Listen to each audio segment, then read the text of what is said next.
गिलगित बल्दिस्तान के army public school में 18 असातिज़ा कराम को निकाले जाने पर तलबा ने एहतजाज किया तो पाक फौज के बहादुर सिपाहियों ने अपने ही मोर्चे फतह करने शुरू कर दिए।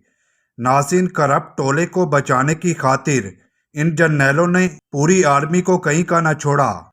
नवाज शरीफ जरदारी और पीडीएम के टोले को बचाते बचाते कहां पहुंचा दिया अपनी आर्मी को।